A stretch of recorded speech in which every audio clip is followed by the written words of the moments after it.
All, muli ako si Lieutenant Colonel Franco Pabia Bailon, Infantry GSC Philippine Army. Ako ang kasalukuyang battalion commander ng 45th Gallant Battalion dito sa Basilan. Ang kwento ko, istorya ko ngayong hapon, ay nung ako ay company commander ng 13th Warrior Ranger Company. That was around 2013 at hanggang 2014.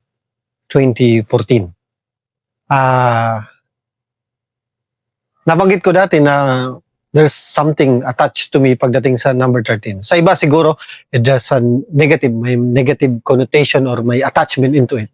But sa akin ay, well, there's no such thing. Walang ganun na nasa isip lang ng tao kung negative ang isang numero o hindi. Siguro may attachment ito sa paniniwala, sa religious belief yung mga numero na ganyan. Ang istorya ko nito, nung nabanggit ko dati na nagkaroon ng board sa Ranger Regiment, matindi ang selection ng pagpili bilang company commander. Kailangan graduate ka ng advance at ang reputasyon bilang Ranger officer ay tinatanong sa mga nakasamahan, hindi lang sa mga officer, kundi sa mga tropa rin. So, ganun kahaba, ganun katindi ang processing. Nasa 3rd Ranger Battalion ako noon, then na-select ako bilang maging company commander ng 13th Warrior Company. Ang 13th Ranger Company ay independent company. Ibig sabihin nito, hindi ako nagre-report sa mga battalion, kundi directly kami sa regiment. Ang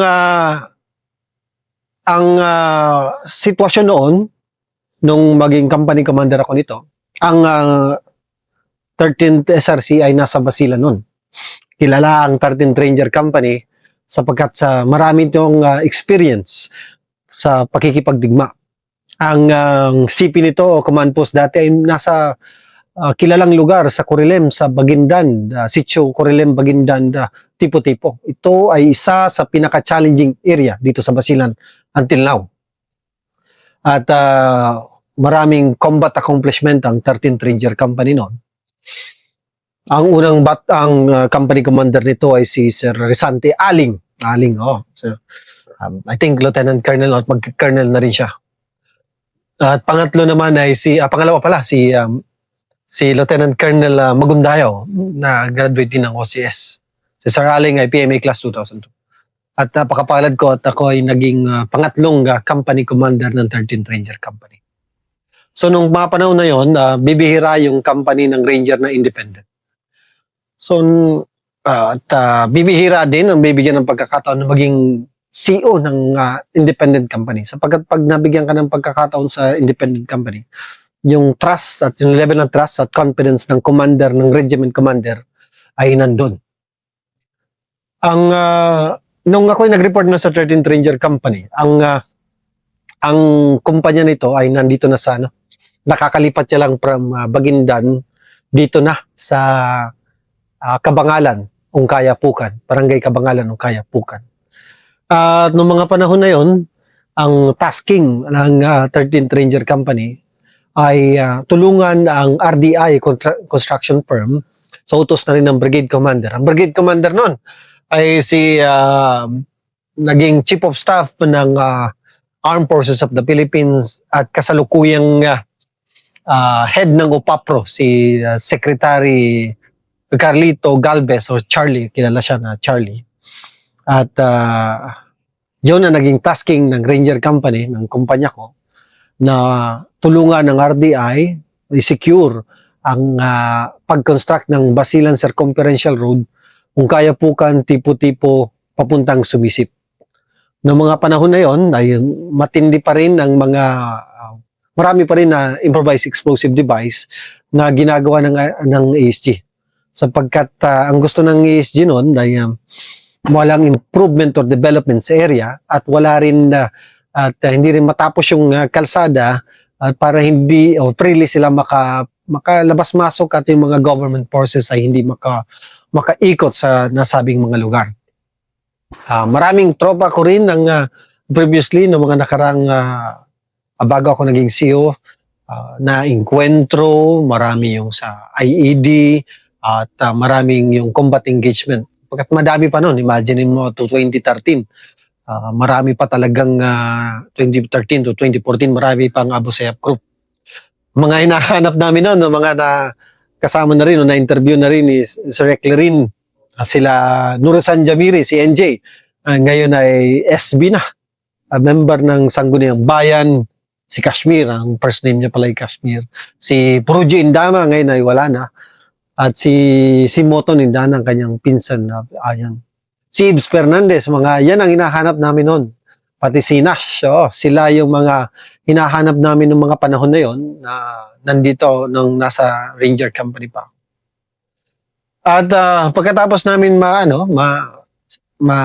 mag-stay sa Kabangalan ng medyo matagal na panahon din.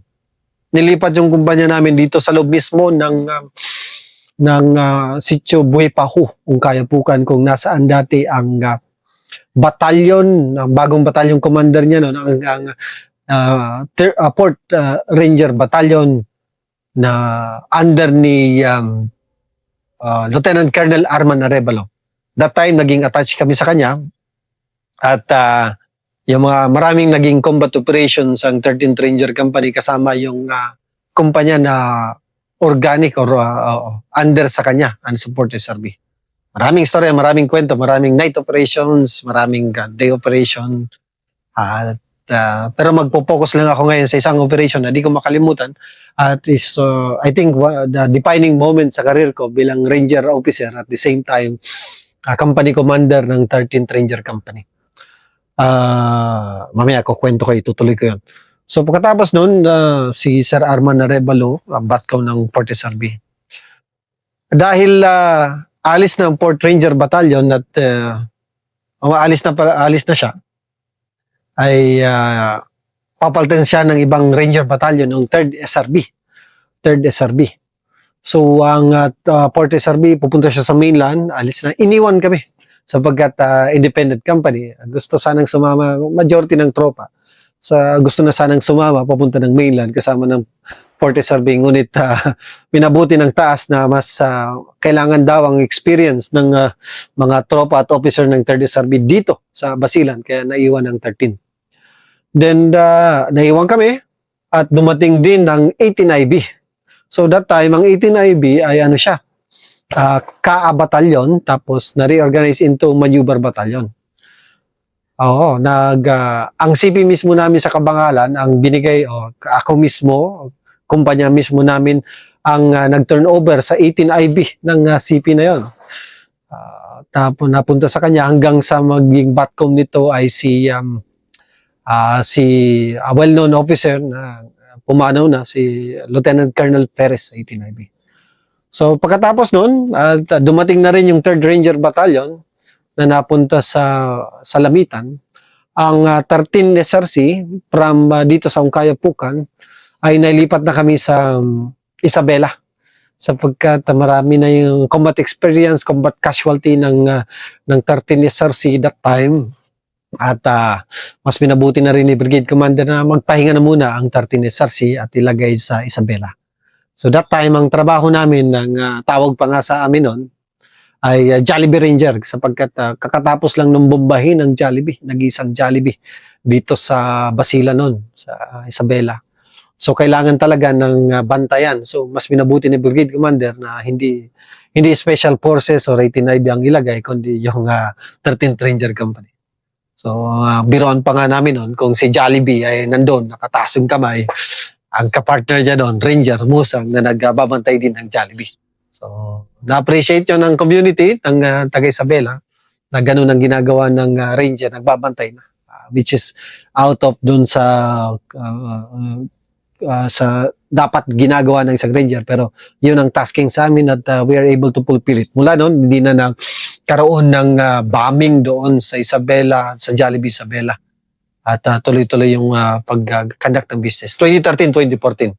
Marami nangyari mga sumunod pa. Pero that time, that period, medyo tahimik naman at walang hindi na sumabog ulit doon sa Isabela, sa Jollibee Basilan.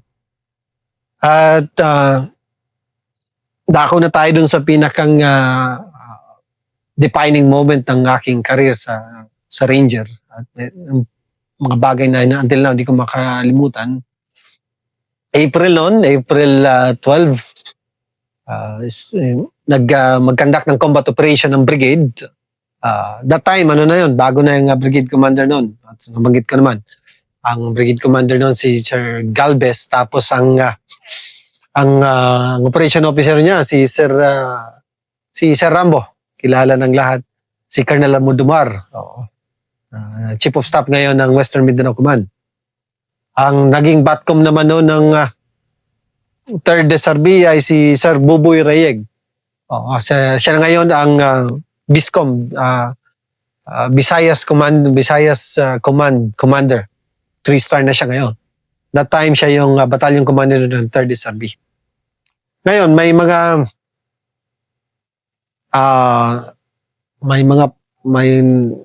marami ng mga events ng bombing within Basila, harassment, tapos continuous engagement ng government forces against Abu Sayyaf group. So minabuti ng brigade na magkaroon ng combat operation. That time nandito noon ang Light Reaction Regiment, NABSU, JSOU, para mag-conduct ng operation. That time ang main effort noon ay ang LRC, JSOU kasama ang 3rd SRB. Si Sir Buboy Rayeg mismo nagdala. Sila ang main effort. Tapos supporting effort 1 ay ang 3rd SRB, isang kumpanya niya. Supporting effort 2 ay ganun din, may SF, 3rd SRB, tapos may kasamang LRC rin. Supporting effort number 3, yung Special Forces. That time, ang battalion commander ng 4th SRB Dolphin, na umalis na ng Basilan ngayon, ay si Brigadier General Villaflor na, dating Lieutenant Colonel. At ang supporting effort number 4 ay ang 18IB, isang platoon niya, at isang platoon ng 13 SRC, yung kumpanya na ako nagdala. So ganun pa rin ang target namin noon, ang ito sa Baguindan, sa area. Ang target pala ng main effort ay Baguindan pa rin. The infamous Baguindan, marked ng yung unmarked hill doon sa Kapayagan, Sitio Kapayagan. At pumasok nga yung main effort, dala ni Sir Dennis Siclarin. Ni Sir Buboy Rayeg pala, sorry. Dala niya yun. Sa yung main effort noon, kasama niya yung LRC, GSOU. Kasama na rin yung NABSU 8. So, pinasok ng gabi hanggang madaling araw. At matindi ang naging engagement doon. Doon na-wounded pa si Sir Buboy Rayeg. Battalion commander siya noon at na-wounded siya sa tindi ng engagement niya. At na-engage din yung supporting effort 1 ng 3rd SRB. Na-engage din yung supporting effort 2 ng Ranger pa rin, kasama yung SE3 ng Dolphin Battalion. Imagine niyo yun na yung main effort, mga ganito karaming tao, 70 plus, yung ganun din sa kabila, 70, pangatlo, 70, tapos kami, supporting effort number 4, kasama ko ang 18IB, isang platoon niya, kasama ko si Colonel Perez noon, si Late Perez, at si Major Ahmad, later doon nawala yung mata niya, kasi may tuloy ko yung kwento niya, no? Isang mata niya noon. Then, tuloy-tuloy yung engagement noon, hanggang umaga ng bandang alas 9, kung di ako nagkakamali. So, yung tuloy-tuloy din yung support ng 105, tapos yung tutubi natin, yung close air support ng OB-10, kasama na rin yung Hornet natin, yung maliit na chopper natin doon. Hanggang sa maka-expel, makaalis yung main effort, kasi wounded, marami ng wounded noon. Ang kalaban pala that time, mga Abu Sayyaf group, yung nabanggit ko kung sino nagdadala noon, sila FI. Tapos supported sila kasi that time naging supported na sila ng yung heavily armed, lawless, organized group. So hindi lang ASG kundi may kasama pang mga halog that time. So kaya hindi katakataka na mula madaling araw hanggang umaga, mga bandang alas 9, alas 10 na, tuloy-tuloy pa rin engagement at yung firepower nila ay ganun kalakas. At kaya nilang mag kuha or mag-accumulate ng ganung karaming tao at firepower. Kahit tuloy-tuloy putok ng 105 at ng OB-10 at ng chopper natin yung Hornet. At yun, nakaalis na yung main effort, nakaalis na rin yung supporting effort 1 at supporting effort 2, supporting effort 3. Nakaalis na lahat. Ang naiwan ngayon sa Baguindan, kami. Oo, medyo nakakatawa. Pero kasi supporting effort, wala daw kalaban doon. Nag-aalisan na sila. Umalis na, nag-exfiltrate na. Nandito na sa Unkayapukan, sa headquarters ng 18IB. Pag alis nila, alis na rin kami sana. Bago magtanghali. Hindi na kami nakapagtanghalian noon. Nagsimula na yung putukan doon sa area namin sa Corilim, sa Baguindan. Doon sa crossing mismo na papasok ng Baguindan. At that time, ang dala ko noon na tao ay 3 teams lang. 3 teams. 3 ranger teams. At yung 18IB, si Colonel Perez, ay, kung di ako nagkakamali, ay 4 na squads lang siya. 4 na squads. At kabady namin isang armor vehicle. Yung mga sasakyan namin noon, yung KM4, yung namin, yung mga 6x, KM450, nandun din, kasama namin sa area. So, nung nagsimula na, tuloy-tuloy yung putok, volume of fire, yung pala, yung hinahanap namin, yung mga ASG, pati yung halog, yung heavily armed, lawless organized group, nandun na. Lumapit na sa amin. Ang initial burst of fire ay na-wounded kagad yung leading squad ng 18IB. Na-pin down sila. So, imagine niyo kung nasa junction ka, yung pa-white type, kada dulo nito may tropa or kada section nito. So yung 18IB, tuloy-tuloy yung sa kanila. Minortar pa sila. Nagtaka kami. Kala namin mga tropa, nagkamali lang. Pero that time, minortar sila. Then that time, mayroon pa silang yung tingin namin 57 RR. So yung team yung squad na nakasama si Sir Ahmad, nandun na sila. Heavily engaged na rin siya. At yung bakal namin at tuloy-tuloy yung putok niya, pero yung lahat ng salamin niya, sa tagal ng putukan, nag-start nung bago magtanghali. Ano na yan, basag na lahat. Yung gulong niya, imagine yung 4 na gulong ng wheeled armor vehicle or yung Simba. Flat na lahat yun, pati yung salamin niya. Basag na lahat, so pabalik-balik yun. Kumbaga para hindi lang lalo pang masira yung gulong, tapos yung salamin kahit pa paano. Hanggang sa dumikit sila ng dumikit, kumbaga sa right flank, right sector, tapos left sector sa amin, sa 18IB yung right, tapos sa akin yung left. Isang platon lang kami ng 3 teams. So, medyo kaunti lang talaga. Ang nangyari noon, hanggang sa hindi namin nakalain bakit biglang tumigil, tapos paisa-isa na lang sila, mga sniper fire. At yun na, nagsimula ng mabunded yung taga 18IB, tapos inibak doon na papunta doon sa amin, mga taga 18IB. Hanggang sa lumapit sila ng lumapit doon sa 18IB. Ganon din, sa tropa ko, dalawa na rin yung na-wounded, yung nakakapag kasi yung sniper ko, yung pa yung na-wounded. Nalapitan talaga, sa kapal din ng putok at lumapit, na-wounded yung kamay niya at butit na nabuhay din siya later on.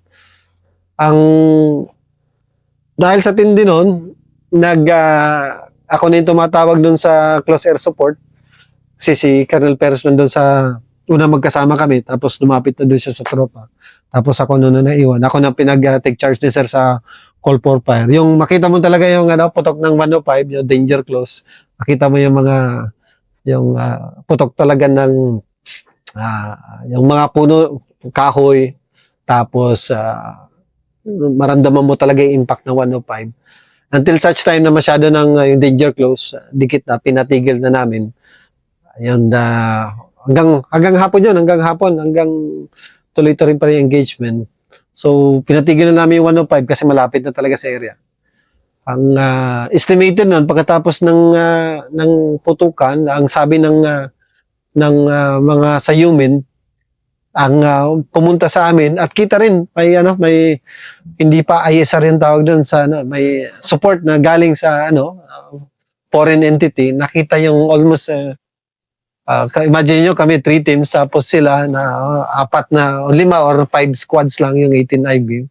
Buong yung Halog pati SG nandun na sa amin lahat, yung mga pumunta ng from Sumisip, from Tuburan, from Haji Muhammad Adjol, nag-consolidate na sila lahat doon. Kasi pag-araw, mahina, pag gabi pala, madaling araw, mahina sila. Yung mga ASG, pati yung Halog, yung heavily armed, lawless organized group. Pero pag-araw, dyan na sila. So, grabe yung puto. Hindi rin nakadikit, walang nakadikit sa amin noon na reinforcement. So, talaga nag-hold the line doon. At maganda naman yung pwesto namin at maganda yung naging TTPs. Di naman kami naubusan ng bala kasi selective fire doon. Sabi nila, katapos nun, almost 300 plus yung pumunta doon sa amin. Nakita doon sa ISR na supported ng isang foreign entity. Ganon. At kaya dumating na rin yung noon, dumating na rin yung kami na sinuportahan ng OB10 pati nung una okay yung OB10. Pero nung kalaunan, nang dumidikit na sa amin, pinatigil ko na. At makita mo rin kasi yung tropa na lumilipad. Kita mo yung gano'n. Buti nga lang, kung naniniwala kayo dun sa mga dala-dala, totoo talaga yun. Ako na yung magsabi na may mga tropa talaga na gano'n. Na yung iba, kahit na puputok na sa harapan nila, lumulupag-pag lang. Gano'n talaga. Yung mga taga-18IB, magaling din talaga mga taga-18IB. Pero kung di ako nagkakamali, doon nalaglag yung, natanggal pala isang mata ni Lieutenant Colonel Lamad. Tausog warrior yun, magaling XO ng 18IB. That time kasi may yung mga junior officer nagtago na sa ilalim ng 6x. Marami sila, marami. Officer pati tropa, kailangan na Kasi first time nila maka-experience ng ganun. Ang kagandahan na yung major, mga senior officer na kasama ko, Sir Perez, Late Perez, tapos si Ramad nandun, talaga kasama ko doon. At yung mga tropa talaga ng mga ranger na experiencado. Hindi lang doon sa team ko, 3. Yung 3 teams ko, pwede doon sa 18IB. So, imagine yun, na-wounded na, yung leading, nasa harapan na 1 squad ng 18IB, kasama si Ramad. Umalis na kasi medyo, later on, natanggal yung mata niya pero wounded na kasi siya. Tapos naglaradyo na siya sa akin ng Bok, i-abort mo na at malapit na sa akin. Talagang malapit, as in, lamdam mo na, pinabort na.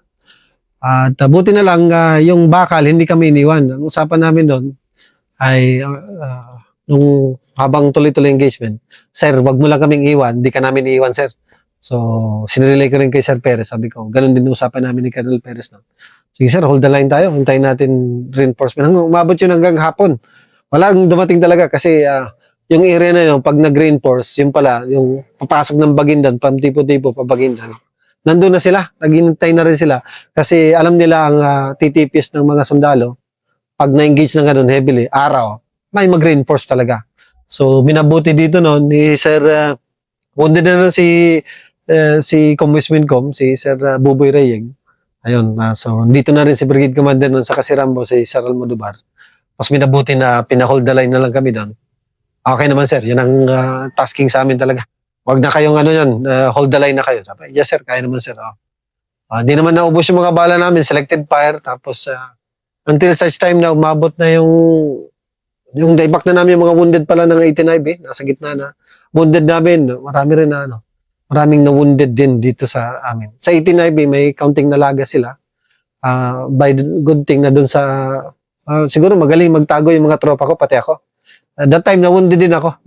Buti na lang, naka-Kevlar ako kasi nung pinaulangan kami ng 2-3, tumama dun sa sanga. Ang mga dahon, ganun ka-sensitive siya.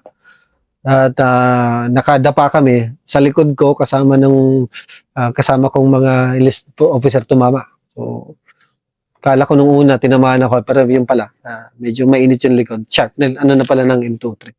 Tapos noon, maraming series of ganun na M23, maraming bala ng M23 sila. Kumbaga, kaliwa kanan, buti na lang wala sa likod, hindi na napwestuhan sa likod. Ang assumption din nila ay may tropa na kami doon sa likod. Puro left, right, tapos front lang sila. At buti na lang hindi din sila nakapasok kasi kung ganito yung terrain, nandito kami pababa, itong kalsada na to, kalsada tapos pababa. Dito, sa taas na ito, itong yung 490, Hill 490, tinawag na namin Gallant Hill ngayon. May tropa din doon. Even though di kita sa baba, pero hindi rin supporting distance. Ayaw din pumasok ng kalaban doon. So, dito lang yung mga kalaban sa harapan, tapos sa left, saka sa kaliwa. So, hindi rin sila although dumikit sila, sinubukan. Kasi yung OP ko, yung sniper nga, si Nergopi, na-wounded na. So, out of 3 teams, mga na-wounded dun sa amin, almost kasama na ako. Siguro, abot din ng mga 12. Wounded lang, walang isa lang yung maluba, pero nabuhay din siya. At, hindi ko nabanggitin siya, pero ngayon, nasa regiment siya ngayon, yung na-wounded din. Sige, banggitin ko lang. Kilala mo na yun, si Corporal Wigan, na-save din siya. Na-save din. Kay George? Si Wigan, sir. Si Wigan. Wigan. Apo, sir. Siya. Buti nagawa namin ng paraan nung may-save siya. Walang nalaga sa 13 nun. Walang nalaga. Yun ang sabi ko, malaking pasalamat. Naka-exit kami nun, buti na lang, madaling araw, gabi na, madaling araw, saka pumasok yung Light Traction Regiment, yung company, isang kampanya niya. Saka nakadaan-daan na kami exit. Kasi pagkagabi talaga, hindi sila makapasok. Tapos later on yun, ang lumabas doon sa Yumin, tapos sa mga report, sa Intel report, almost 30 plus yung mga namatay doon na mga halo na yung heavily armed lawless organized group pati ASG. So na recognition ng kalimutan ko na kung sinong West Mincom commander noon, basta si Sir Galvez ang brigade commander noon that time. By that time Marines pa pala ang brigade commander noon. Alala ko na kundi si Guerrero, si Sir Guerrero that time. So by that time yon na-recognize naka-exit na kami lahat, then nagamot lahat ng tropa, then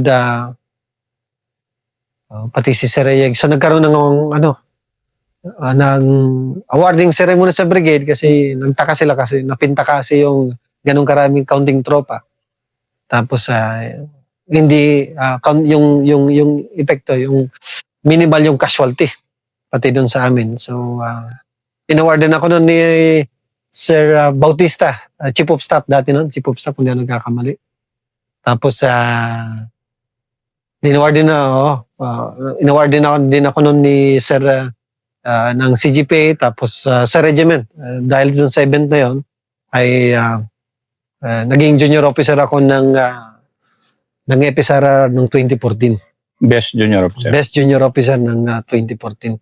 Medyo masaya rin at maganda rin at walang nalaga sa amin. Pero yung pinta kasi pala nila, swarming effect ka. Pag talagang maganda ang pwesto natin, talagang hindi sila makapasok kahit lawless pa yan, halog pa yan, or mga abusef group. Yun ang naging defining moment sa career ko sa Ranger, sa combat officer. Yung natutunan ko na yun, sinare ko rin sa mga officers, sa ibang officers ng regiment, pati ng sa 18IB, kung sino man ma-assign dito. Kaya kahit ngayon na kung ano man position ko, at binalik ako dito sa Basilan, sinishare ko pa rin yun na yun ang TTPs. Yun lang. Maraming salamat at mabuhay tayong lahat. Okay na.